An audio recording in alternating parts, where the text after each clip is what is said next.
기도드리옵나이다. 아멘. 이 시간 하나님께서 우리에게 주신 말씀 보겠습니다.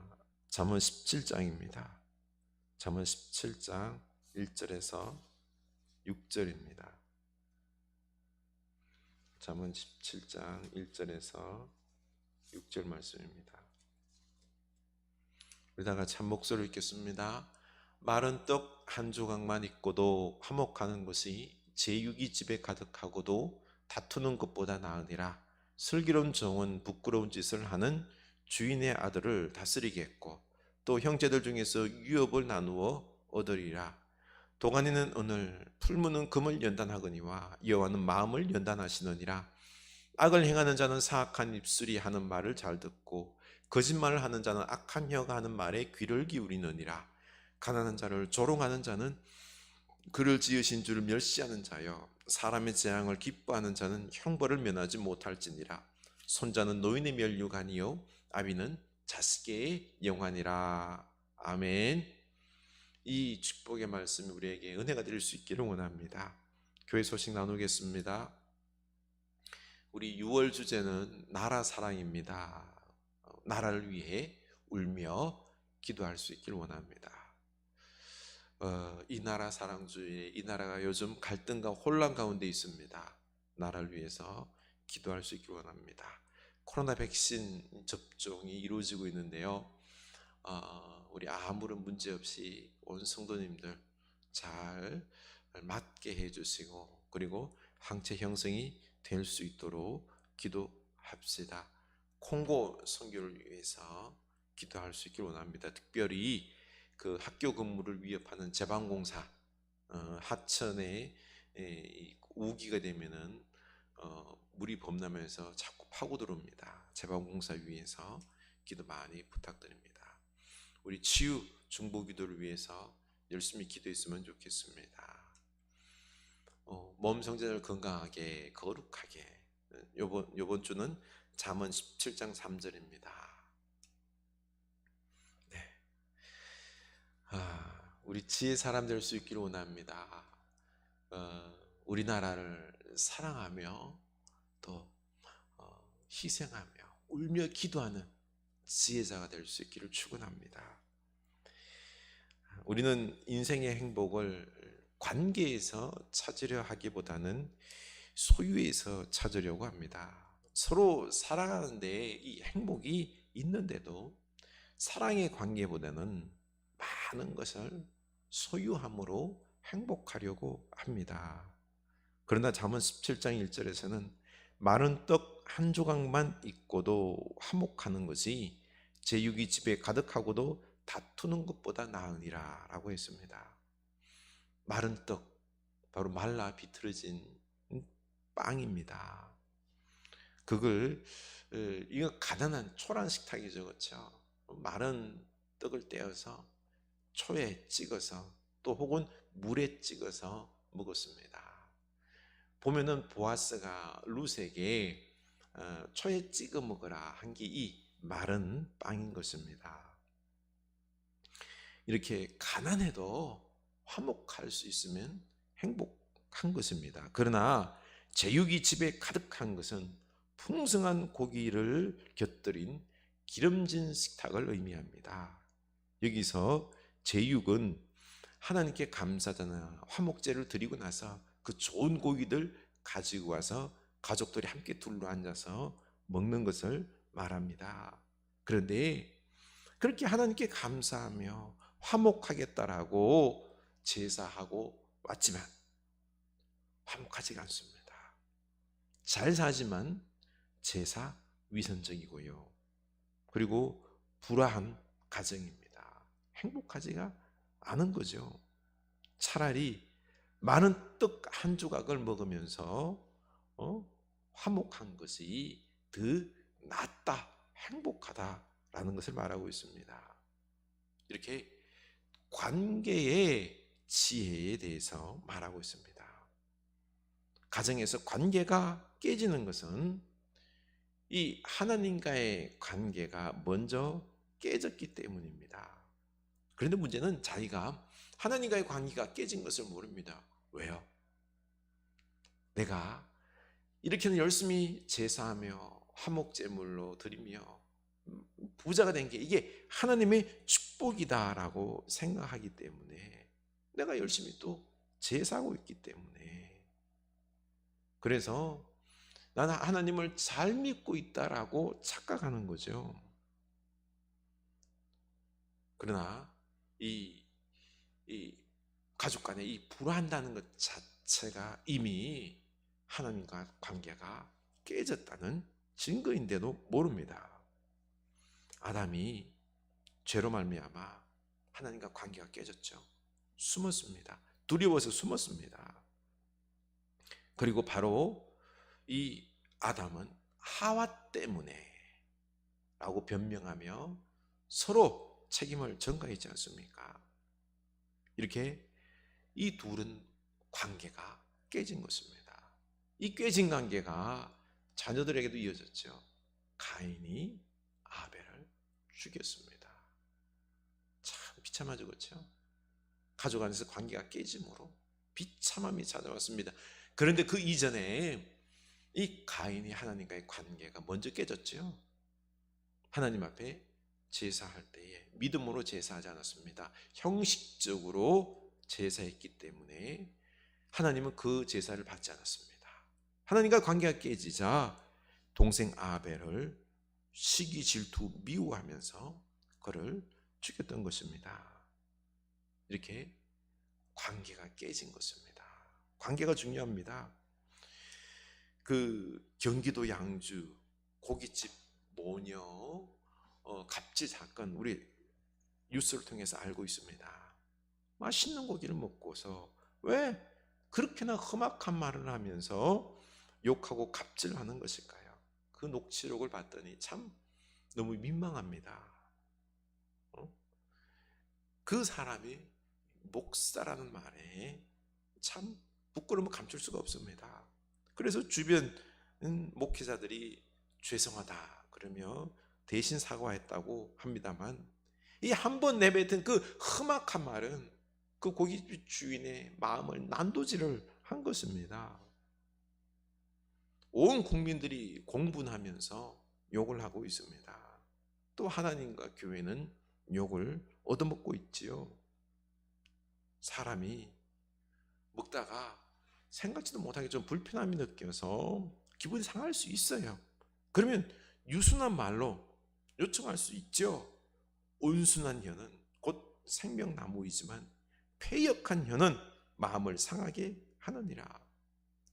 온순한 말은 생명나무로, 이 말로 참 말을 자기 마음을 이야기하면 되는데 험악한 말로 그 사람의 마음을 갈기갈기 찢었습니다. 너무 미련한 짓을 한 거죠. 그 원인이 뭘까요? 바로 하나님과의 관계가 깨어졌기 때문입니다. 아무리 목사라지만은요, 뭐 예배한다고 하지만은 하나님과의 관계가 깨진 것입니다. 진정 하나님을 사랑하고 두려워하는 목사라면 이 정도까지 됐으면 어떻게 될까요? 찾아가서 미안하다고 100배 사죄해야 되는 겁니다. 안 했다잖아요. 참 심각한 겁니다. 영적으로 죽어가고 있는 것입니다. 그렇습니다. 오늘날 한국 교회 신앙이 하나님과의 관계가 깨지면서 영적으로 죽어가는 상황이 아닐까요? 그리고 이웃과의 관계가 깨져 있습니다. 자기밖에 모르고 영적인 것에는 관심도 없고 물질적이고 그리고 육적인 것에 더 관심을 가지고 있습니다. 신앙생활 목적이 뭘까요? 진리를 추구하며 사랑하는 그 삶보다는 어떻게든지 하나님을 이용해서 돈과 성공하고자 하는 세속주의 신앙인 것입니다. 또 세 번째 문제는 자문을 묵상하다 보니까 성도들이 지혜가 없다는 생각이 듭니다. 마음과 입술, 말의 지혜가 없습니다. 지혜는 생명나무라고 그랬는데 생명을 살리는 풍성한 성도가 아니라 도리어 문제를 일으키고 생명을 죽이는 성도들입니다. 우리가 이제는 여기서 회개하고 나를 깨뜨리고 깨어나야 됩니다. 회개하고 회복을 해야 합니다. 지금 가장 중요한 게 무엇일까요? 신앙의 순수성, 복음의 본질을 회복하는 것입니다. 3절 보면 도가니는 은을, 풀무는 금을 연단하거니와 여호와는 마음을 연단하느니라. 아멘. 풀무와 도가니는 금을 재련하는 도구들입니다. 광물질을 도가니에 넣고 풀무로 부채질하면서 뜨겁게 달구면 쇠가 녹으면서 그 속에 있는 불순물들은 다 토해내게 되고, 이렇게 여러 번 걸쳐서 걸러내면은 순도가 높은 금이 나오는 거죠. 나중에는 순수한 금만 남게 됩니다. 하나님께서 이렇게 어려운 시험과 고난을 통해서 우리의 마음을 연단하십니다. 그래서 우리를 어떻게 한다고요? 강하게 단련하는 것도 있지만 순수한 믿음을, 하나님과의 그 순수한 사랑의 관계를 먼저 원하시는 것입니다. 하나님께서 다윗을 시험하신 이유가 뭘까요? 하나님의 마음에 합한 다윗을 만들기를 원했습니다. 그래서 하나님은 다윗과 사랑의 교제를 나누면서 다윗이 얼마나 하나님에 대한 사랑을 고백했어요. 시편 보면 어마어마한 그 하나님을 향한 믿음, 사랑을, 경외함을 고백했지 않습니까? 하나님은 다윗을 높이셔서 마음껏 쓰셨습니다. 그렇습니다. 지금 우리는 1년 6개월째 코로나로 연단의 시간을 보내고 있습니다. 이 고난에 나의 신앙을 더욱 하나님께 나아가게 만들고 있습니까? 내 마음은 지금 어떻습니까? 하나님을 붙잡고 있나요? 아니면 아직도 돈을 붙잡고 있습니까? 돈을 넘어가야 합니다.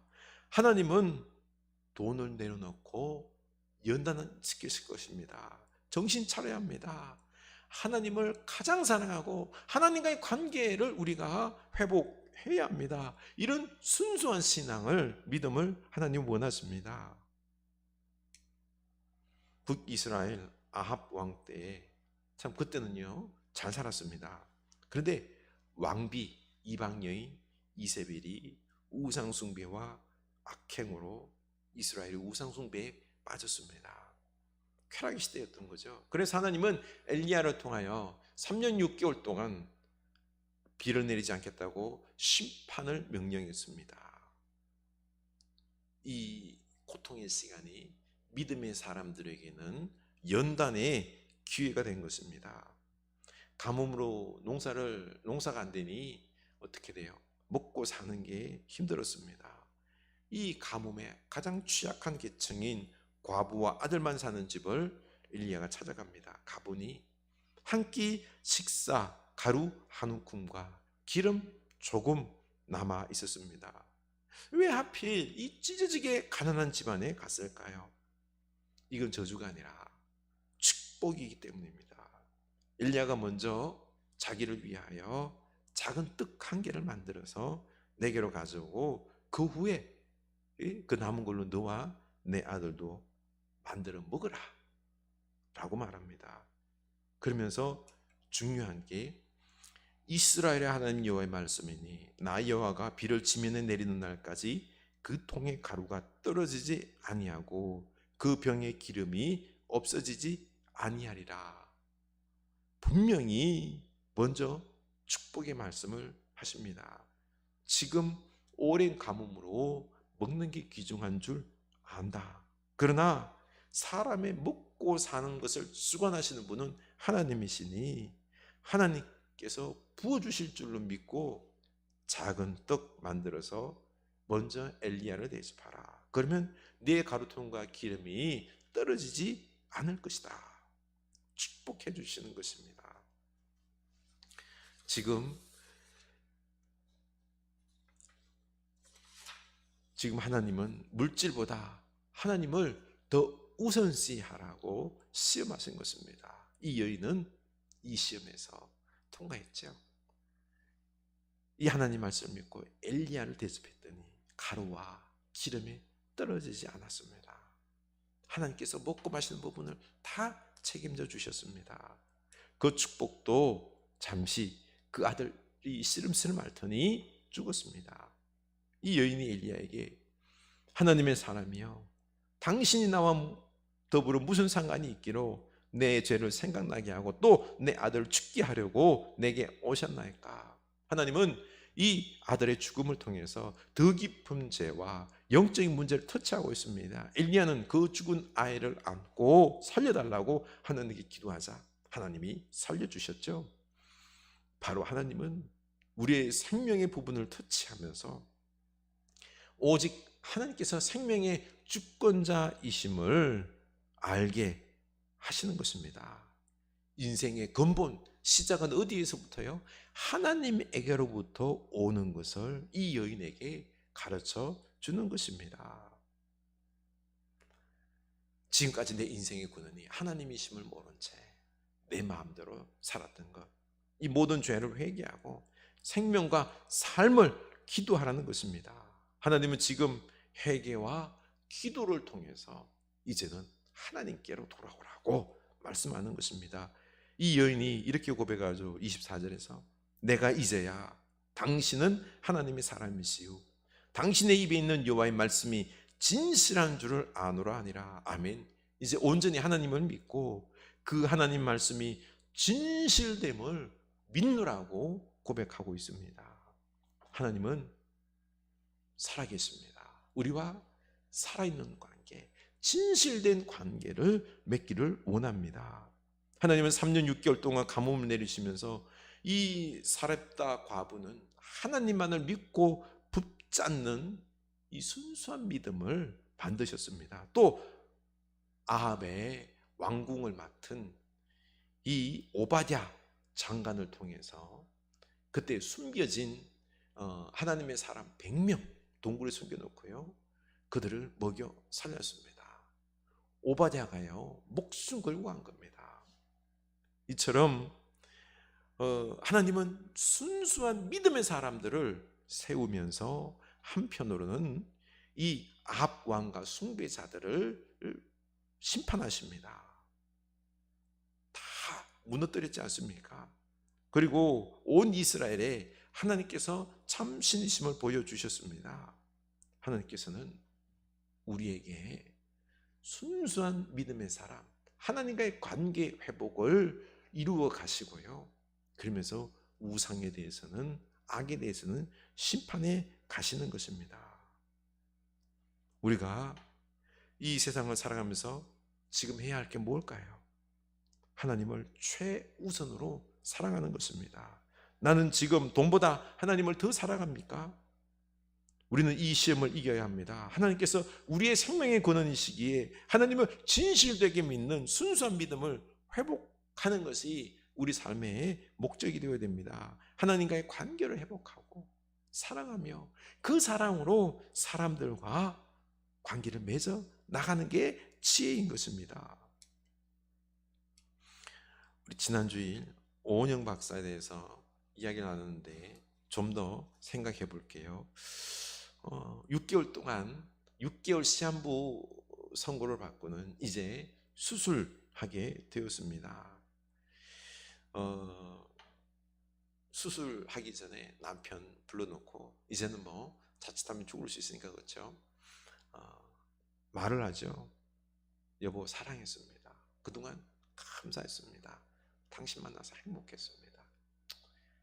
내 없을 때 결혼해도 돼. 이렇게 말하고는 이제 작별의 의식을 한 거죠. 그렇죠? 그렇게 한바탕 울고는 수술실로 들어가는데, 그런데 막 눈물이 뚝뚝 떨어지면서 자기도 모르게 막 아들 이름을 부르습니다. 아들아, 아들아, 내가 너 사랑한다. 내가 너를 더 사랑해 주지 못한 것 미안하다. 더 안아주지 못하고 더 함께 목욕하지 못하고 아들아, 아들아. 막 그렇게 아들에 대한 그 사랑, 절절한 사랑, 그 마음 99.99%가 아들로 꽉 채워지더라는 것입니다. 이렇게 수술실로 들어갔는데, 그런데 열어보니까 담낭은 암이 아니었대요. 대장암도 초기여서 그냥 잘 수술해서 끝냈습니다만, 사람은 보면은요, 죽기 전에 가장 소중한 것, 그것을 말합니다. 가장 소중한 것을 붙잡습니다. 바로 사람. 돈이 아니에요. 내가 돈 많이 못 번 것 후회한다 아니에요. 그렇죠? 사랑 못한 것. 사람이 행복한 것, 이거는요, 돈을 벌어서 행복함이 아니라 사랑을 할 때 행복한 것입니다. 우리 사랑의 관계를 회복해야 됩니다. 그런데 우리는 이 중요한 사랑의 관계를 내팽개치고 어리석게도 돈과 맞바꿨습니다. 돈을 벌기 위해서 우리는 사랑의 관계를 깨뜨립니다. 원수가 됩니다. 참 어리석은 것입니다. 그래서 관계의 중요성을 알고 사랑하며 감사하며 이 관계 기술, 지혜를 배우는 것이 아주 중요한 것입니다. 하나님은 우리를 연단하여서 사랑의 관계, 순수한 믿음을 원하십니다. 우리가 하나님과의 관계를 원해서 사랑의 관계를 회복해서 그래서 그 사랑으로 다른 사람들과 사랑할 줄 아는 이 관계의 지혜를 원하시는 거죠. 이 순수한 믿음이라고 해서 우리는 백치미가 있는 것으로 생각하는데 아닙니다. 이 우리 믿음 속에 자꾸 죄악이 껴요. 불순물들이 자꾸 들어옵니다. 연단을 통하여서 이런 불순물들을 다 제거하고 그리고는 순수한 사랑, 하나님의 관계를 회복해서 하나님의 사랑이 내 안에 흘러넘치고 그 사랑으로 가족과 이웃을 사랑하게 하시기를 원합니다. 이때 행복한 것입니다. 가족도 사랑하고 이웃도 사랑하고 일도 사랑하고 교회도 사랑하고 말 못하는 저 연약한 자연들도 사랑할 줄 아는 사람이 진정으로 행복한 사람입니다. 공동체 안에서 함께 어울려서 사랑하며 행복을 나누며 살아갈 수 있는 것입니다. 그래서 오늘날 이런 순수한 믿음의 사람이 필요한 것입니다. 우리 이번 코로나 통해서 이 연단의 시기를 통하여 순수하게 하나님을 사랑할 수 있기를 원합니다. 우리 하나님을 더욱 붙잡고 기도합시다. 회개합시다. 하나님을 사랑하면 내 마음에 하나님을 가득 찰 때 기쁨이 넘칩니다. 그리고 다른 사람도 사랑할 줄 압니다. 4절, 악을 행하는 자는 사악한 입술이 하는 말을 잘 듣고 거짓말을 하는 자는 악한 여가 하는 말에 귀를 기울이느니라. 우리가 순수해야 악에서 떠날 수 있습니다. 우리는 죄인이기 때문에 죄악의 이야기들을 자꾸 들려옵니다. 쾌락의 이야기, 욕심의 이야기, 탐욕의 이야기, 물질과 성공의 이야기, 화려함과 거대한 문명의 이야기, 이런 것들이 우리 마음을 자꾸 침투합니다. 우리 마음을 빼앗습니다. 그래서 오늘 보니 욕심 때문에 사기를 당하고 투기를 하고 손에 잔뜩 보고 하는 것 아닙니까? 이 분별력이 떨어져서 그렇습니다. 그래서 우리가 순수한 믿음으로 신앙으로 이러한 속지 않기 위해서는 분별력이 있어야 되는 것입니다. 그래서 순수한 믿음이 필요한 것입니다. 6절, 손자는 노인의 면류가 아니요 아비는 자식의 영광이니라. 관계의 지혜가 있어서 사랑할 줄 아는 사람은 먼저 가족 관계 안에서도 사랑할 줄 압니다. 자식을 키워서 손자가 잘 되면 이거는 이 면류관이 됩니다. 세상 그 무엇보다도 기쁨입니다. 자랑입니다. 이 말이 다른 말로는 뭔 줄 아세요? 면류관이 되고 영화가 된다는 말은 가족이 사랑함으로 서로 책임진다는 뜻입니다. 병약하고 기력이 쇠하는 이 조부모님, 모른 체 하는 게 아니라 책임지고 사랑하며 복양하는 이런 사랑의 관계, 하나님의 뜨거운 사랑으로 가족 안에서 이 사랑이 절절 넘쳐난다는 것입니다. 또 이 사랑의 관계가 이제는 가정을 넘어서 사회로에서도 이루어져야 되는 거죠. 그런데 오늘날 우리는 내 가족도 사랑하기 힘든데 무슨 다른 사람까지 책임져야 됩니까? 부담스럽다는 반응이 태반인데요. 5절, 가난한 자를 조롱하는 자는 그를 지으신 주를 멸시하는 자예요. 지혜자는 가난한 자를 조롱하는 것이 하나님을 멸시하는 악임을 압니다. 그 가난한 자도 하나님께서 만드신 자이기에 사랑합니다. 그리고 책임지는 것입니다. 참된 지혜자는 하나님과 나 그리고 이웃의 관계가 이게 하나임을 알고 사랑하고 책임을 지는 것입니다. 이게 관계에 지혜가 있는 사람인 것입니다. 6월은 호국 보훈의 달이죠. 오늘 나라 사랑 주일입니다. 우리 선조들께서 나라를 위해서 남이 알아주지 않고 이름 없이 당신의 목숨을 내어주면서 이 나라를 지킨 그 희생과 사랑이 있기 때문에 지금 이 나라가 지금 존재하고 있는 것입니다. 그렇습니다. 우리의 행복은 지금 그들의 희생과 사랑, 죽음, 그 피 위에 우리의 이 행복이, 이 기쁨이 세워져 있는 것입니다. 우리도 사랑함이 마땅합니다. 사랑 위에 이 생명과 행복과 풍성함이 있는 것입니다. 그래서 사랑은 하나님의 명령인 것입니다. 먼저 하나님과의 사랑 관계를 회복하시고 예수님의 십자가 사랑으로 우리가 충만해질 수 있길 원합니다. 이 사랑으로, 이 관계의 지혜로 우리 가족을 사랑하고 책임지고 그리고 우리 이웃과 이 나라를 사랑하고 책임지고 섬기고 그리고 또한 이 나라를 위하여 눈물 흘리며 우는 여러분 될 수 있기를, 관계의 지혜자가 될 수 있기를 축원합니다. 여기에 행복이 있습니다.